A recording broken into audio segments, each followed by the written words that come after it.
the Tudor's Dynasty Podcast. Today we are in Kents Cavern and I am joined by General Manager James Hull. James, welcome to the show. Thank you. This is an amazing cave. I've never been in anything like this in my entire life. It is absolutely beautiful. And we are here today because I want other people to know about this. Yeah. I mean, how many people did you say come through here every year? We get about 70 to 80,000 people every year. A couple, maybe like one busload. What I would love for you to do is maybe to explain to my listeners and viewers a little bit of the history of where we are today. Yeah, of course. So Kents Cavern is Britain's oldest home. So the first people to arrive in this country found this cave in Devon and used it as a shelter and a home.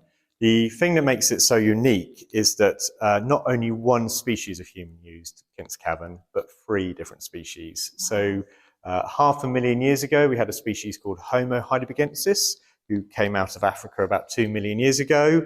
We had Neanderthals, and then Homo sapiens, which is our species that used it. Yeah. So there's lots of caves all over the world, but in terms of the human side of it, the human story, Kents Cavern's got a very rich history. It really does. And they found all kinds of animals in here as well, too. Let's talk about that. Yeah, so Kents Cavern was very popular during the Ice Age. It was used as a shelter and a home.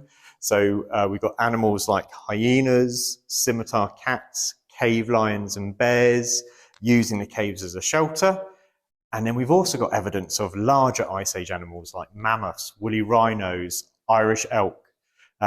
Now, the reason they were found in the caves is because of those predators that were using Kents Cavern as a shelter would attack the mammoths outside and then drag their bodies into the caves.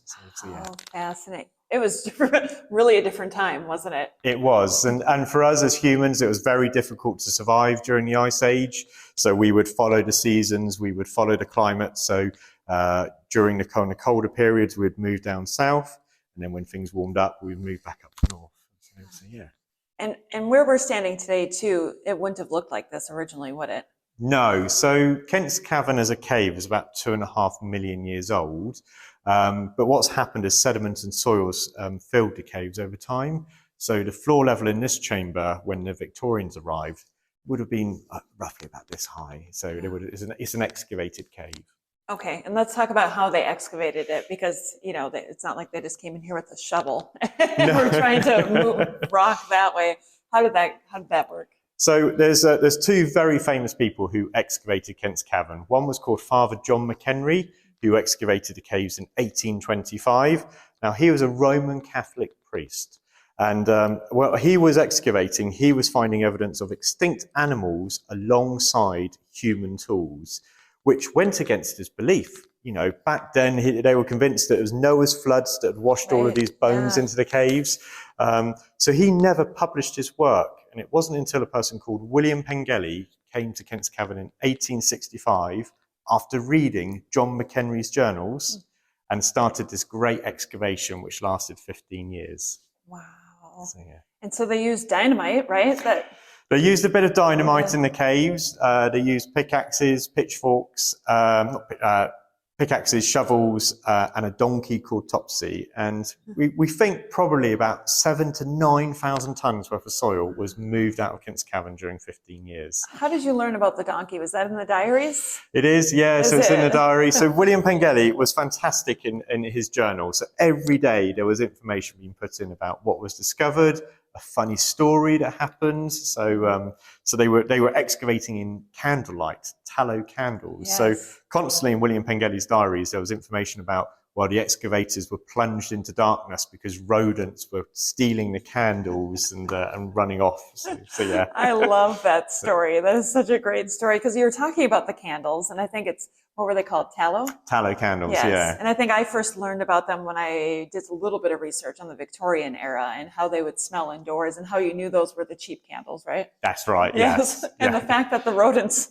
would take them off. It's a great food source. Yeah. It is. So yeah, when they were doing the work in here, it wasn't lit up like we have it today. No. So this is all now electrical lighting, but back then it was candles dotted around.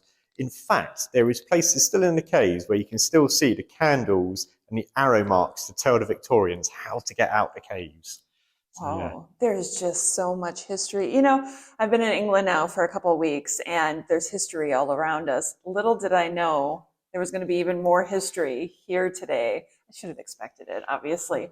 But just being in here, you can almost feel the millennia of history. In theory, the history of Britain started at Kents Cavern. It's So, right here. yeah. That is great. James, what's maybe, and I don't know if you can answer this question, what's the strangest thing anybody has asked you on a tour? Oh, that's a very good one. I did get a very funny one a couple of weeks ago, which was, does a cave have a roof? Oh, and okay. and my reply was yes, because if it didn't, it would be called a hole. But that's a good one. For anybody who comes to visit here, what is the takeaway that you'd want them to have? So Kents Cavern, is Britain's oldest home. So we tell a story about the humans who used these caves as a shelter during a time in the Ice Age, which is a completely different environment to what we see today, and how Kents Cavern was a place of shelter, and it was a place that people would have cohabited along with Ice Age animals. Oh. Is there anything that I've missed in the history that you want to share with us? So I think one of the things is probably how our ancestors used to see in Kents Cavern. So we talked about how the Victorians used the sort of the caves with candlelight, but how did Stone Age people use the caves? You couldn't have a fire here because you'd be suffocated with smoke within a couple of minutes. So how did our ancestors explore Kents Cavern? Well, so they would have used a shell fire. So it's a scallop shell, and inside it was animal fat from prehistoric horse and moss. And you mix it together, and it gives you a lantern. And the shell protects your hand. Yeah. And if you could imagine in the Stone Age, you would have been a tribe of 30 to 40 people. You would all have your own individual jobs.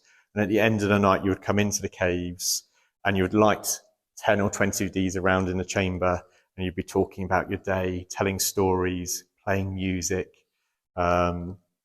This is actually a better source of light than how our Victorians used the caves 150 years ago.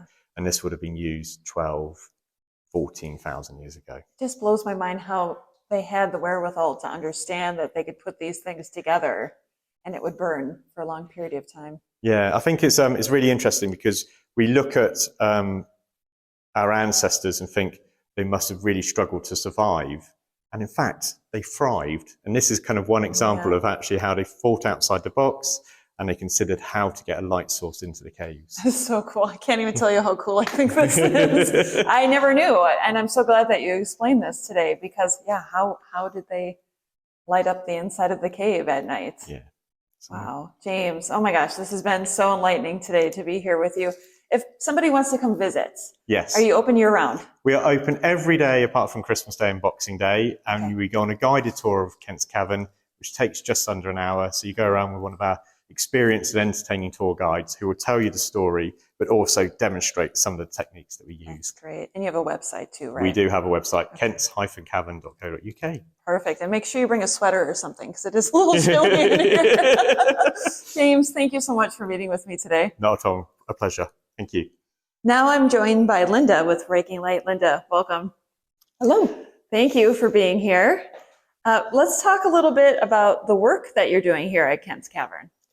Well, what we're working on is a project to record the historic graffiti in the cavern, starting with our William Peter here, William Peter 1571, who is quite possibly the gentleman who started everything. That's fascinating. The writing on the walls in here. Because in Bears Den here, which was our pilot project, to see how far we could get recording graffiti in a week, we started working here, and we were working from William Pengelly's diaries to start from. Because William Pengelly, being an archaeologist, he recorded everything he saw. He wasn't just digging in the ground, he was actually recording what he saw on the walls. And so when he noticed that there was graffiti and his workmen mentioned graffiti, as he was digging through to get here, he specifically instructed them not to touch anything with something written on it. So he was actually preserving what we really have here as the top level of graffiti, top level of archaeology in Kents Cavern. And so it has a rich history from prehistoric times right through to what is comparatively, relatively recently, in the early modern period. Right, relatively. Yeah, relatively. But in this chamber here, it's quite probably at the time this would have been the furthest accessible point, the reasonably accessible point in the cave. Would have come in through a crawling height passage. You wouldn't walk in like we did today. They'd have come crawling through into this chamber, which was an achievement then. Now, 1571, you've got a tallow candle, and you arrive here with something as amazing as this. And William Peter, probably, as most people would have had in those days, a pocket knife of some description, wrote his name on the stalagmite boss behind us up there. Wow. And so he would have been at that level. Everything below here was excavated by Pengelly. And William Peter wrote on the curve of the boss. So his name started out slightly small with the W, and as he went slightly around the curve in the corner, it expanded. So the letters at the end of his name were bigger than where he started. It's not easy to write that way, is it? It isn't easy to write, and even now it's not easy to photograph either. It's not. Our work is to try to get a photographic record of the graffiti in the cave, because in places down here, we've got active stalagmite growth. So the stalagmites that you see on the walls are starting in places to come down and cover what's underneath it. So it's really important to get a good photographic record of what we have here in the cave, to know what's at risk, and when we do lose things to that kind of natural activity in the cave, we still have a record of what's underneath it. When nature takes over again. That's right. Unfortunately, on this boss, it's not active these days. You can see it's dry, there's no water flowing down it. So probably William Peter will last for several hundred more years. Oh, let's hope. Yep, let's hope so. Such a great piece of history. Yeah. He started it all, and then other people followed. You know, the principle today, you can still see graffiti. If you see graffiti appear on a wall, the next day you might see a bit more and a bit more. And so people were following his lead, quite possibly after, as you do, you go out, you talk about what you've done, tell your friends about it, other people come in, come in with the candles, come through to here. It's an achievement for them. They write their names on the wall. They write a date. Yeah. I mean, in graffiti terms, you go to the top of the class if you write your name and the date. We'd prefer a full address and postcode for research purposes, but they didn't do that. Unfortunately. That's the point at which we have to turn things over to our genealogists and historical researchers on the project, which isn't my side of things. I'm the caver. You're the caver. I do the holes in the ground and things written on the walls. Yes. How did you get into caving? Long story, probably family reasons. My grandfather was a caver in Yorkshire. And I think as a child, I just grew up reading Enid Blyton books, and they were always going down holes in the ground. A bit like your Hardy Boys. Yes, oh, yes. So I always wanted to go down holes in the ground. I never saw one that I didn't want to grab a torch and burrow into as far as I could. Wow. So when I came to university in Bristol and joined the caving club there, started caving properly. You're kind of an explorer yourself, really. I like holes. And it's so brave of you, too, because when they shut off the lights in here earlier, it kind of scared me a little bit. So I can't imagine them working in here hundreds of years ago. Yeah, candles were fairly fickle. You got better light off the shell lights. Without a shadow of a doubt, you've got better lasting lights and longer lights. Yeah. And so in many ways, lighting took a downhill. It did. Downhill curve. Until we started using electric lights. And even those were fairly fickle in the early days. Well, Linda, if there's something that you would want to leave with my listeners and viewers about the work that you do, what would that be? Oh, that's a tricky one. I think for us, the work is in the human interest in the cave. That people were doing this, they were recording their achievements in their way at the time. I mean, obviously, we don't encourage people to write on cave walls today. That's definitely frowned on. We've got other ways of doing it. So I can't scribble my name in one of these stones? I'm really sorry. No, there isn't a sort of sneaky Linda somewhere on the walls. I'll put Rebecca was here. If there is, it wasn't me. But we have other ways of doing that now. We can record our presence here by means of a selfie, or we can film it, we can put it on the internet. But for the people like William Peter who were writing that, and all the people that followed him, and we have women's names in the cave as well, so this wasn't just the men who were doing it. Right. It's great to actually be able to record that, and hopefully as part of this project to learn more about the use of the caves from that period onwards. It may or may not, when we finish the research, we may be able to see an expansion of names and dates with the growth of tourism in Torquay. Yeah. There's a lot you can do to correlate the names that are written on the walls with what's happening outside, with what's happening in the area, all sorts of things. So we don't really know where we're going with this at the moment, other than we're taking the photos, we're gathering the information, and then in most cases, like research, we'll see where it leads us. How fun. Yeah. If people want to look into your work, do you have a website? We do. We've got a website, Raking Light, which is www.rakinglight.co.uk. Perfect. And we'll make sure to include the links to your website. Thank you very much. In the show notes as well. Linda, thank you so much for meeting with me today. Thank you. Okay, here we are again at Kents Cavern, and behind me is the entrance that we went through from the video you saw before. And now I am joined by Rebecca, who is an archaeologist with Raking Light. Rebecca, welcome. Thank you very much. Good name, by the way. Oh, it's a great name. All the best people have it. They really do. They really do. Why don't we start off by you just kind of explaining a little bit your part in this whole thing? I joined Linda's organisation, Raking Light, having met Linda at a graffiti conference in 2018, because although my main interest is landscape archaeology and the wide open spaces, actually I do most of my work in standing buildings and preserving historic architecture. And I had noticed lots and lots of graffiti and had started collecting it. And so naturally we bonded together over a conference, and she said, you must join us. So here I am, part of the crew doing the caves. Yeah, the graffiti is so interesting. It is completely gripping. The more you look, the more you find, and you get so many intermingled layers of human activity, and you find the same symbols going on and on and on. And they change meaning slightly as people use them, but clearly some of these symbols are just a fortunate thing, and they've been a fortunate thing for thousands of years, and people are still using them. Yeah, we were talking earlier about graffiti and how one person starts and other people go back and they add to it. They absolutely do.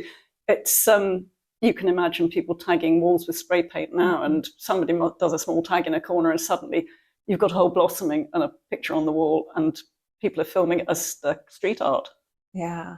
What is it about these caves that interests you the most? I think it's the fact that they're almost an unsung wonder. We know, and I know as an archaeologist, that they're very important from the paleontological and archaeological perspective. And we absolutely applaud the work that Pangeli did, because he was a proper archaeologist in the days when a lot of people were just shoveling stuff out of the ground and rummaging around for pots. Yeah. But it's the fact that because it's been a commercial enterprise, a lot of people have poo-pooed it and said, oh no, this is absolute rubbish, nonsense. But once you get in amongst it and start looking, it is so much more than that. It is really an important and fascinating place, and I would absolutely recommend people come and have a look for themselves. It is fascinating. Yeah. You have some interesting papers behind your back that we have to talk about, right? I am concealing evidence here. I know you had a look at the William Peter signature just a short while ago. And I've been doing a little bit of background work, trying to work out which of the numerous William Peters it might be. And a slight background to this is that around the southwest of England particularly, and more generally across the country in earlier times, but particularly in the southwest of England, a traditional naming pattern was in place where people in families were named after ancestors in a particular style.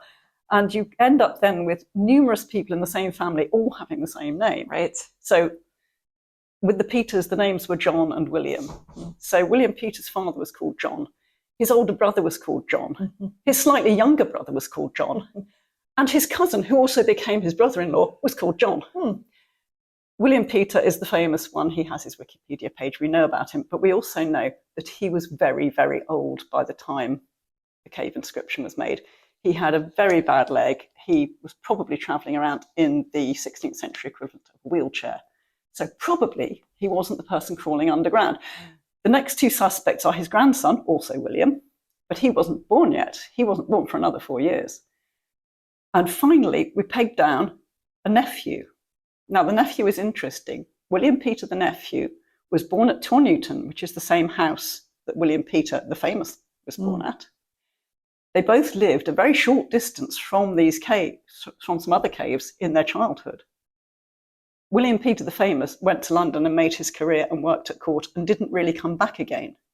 William Peter the nephew grew up, married a lady, beg your pardon. His father had married a lady who belonged to the Ridgway family. Now they are important. This is a digression, but they're important because they were the people who owned this land. Okay. They owned the caves before Lord Holden. So Miss Ridgway married Mr. Peter, and their son was called William Peter. He is the nephew of the famous person. Gotcha. He must have known the caves, which were within a field's distance of the house where he grew up. What seems likely is that he came to see his cousins at the caves and said, "Why aren't you in those caves?" And the boys went into the caves, and he wrote his name there. Thomas Ridgway asked William Peter the nephew to be one of his executors and left him money to cover his expenses and troubles. And William Peter the Famous left him money because, of course, he was his nephew. So there is that. They link together through the nephew. And I suspect that it is the nephew, as a young man, who in 1571 also inherited money from one of his uncles and got married. So he would have occasion to write 1571 on a wall. He was feeling pleased with himself. Right. So I think he's the most likely candidate. He's certainly connected. He's definitely family. He lived near to caves, and he's young and fit and healthy and full of the joys of life. Yeah, it's just so cool to think that there's Tudor graffiti in such an ancient cave. Oh, incredible. And to feel that there's this human impulse. I'm feeling the lad. I am really clever. I'm going to write my name on that wall. Yes, I love that. Such a great story. What's been the most fun part of this job for you here? I think getting into caves, bizarrely, because being a landscape specialist, I tend to stand out in wide open fields, look at lumps and bumps, and then go and look at maps and say, aha. To crawl in underground and actually look closely at things that are completely out of my comfort zone and out of my world. It's been absolutely fascinating. It's been a joy. Oh, that's great. Isn't it so true, though, when you go outside your comfort zone, how a whole new world opens up to you? Yes. Yes, it has been totally fascinating. And the more I see and the more I experience with Linda, the better it gets. Yeah. Is there anything that I haven't covered today, Rebecca, that you want to make sure that we get out there? I think probably that you should definitely come and look at these caves, but also that people should look around and have a search for some graffiti. Get your torch out, hold it at an angle, see what you can see on old walls, because it's surprising. Once you find the angle and the light, you will see more than you ever thought. It's sometimes you get the light on a wall and it looks like a blank wall, and you shine the light across it and it's like reading a newspaper. Yeah. It's quite extraordinary. The graffiti is everywhere. It is. In this country, and I didn't realize that until my travels, and my travel buddy Nigel has been showing me at all these different churches we've been at some of the graffiti in those, and I probably would have walked right by it had he not pointed it out. Absolutely. It's so easy to miss. You have to use your eyes and get that torch. Yes, we're going to have to do that, right, Nigel? So if somebody wants to get a hold of you or find some of your work, where can they find you? I am publishing with Linda on the Raking Light site. Perfect. And we will have the links to that in the show notes as well. Rebecca, thank you so much for being here with me today. Thank you so much. The Tudors Dynasty Podcast.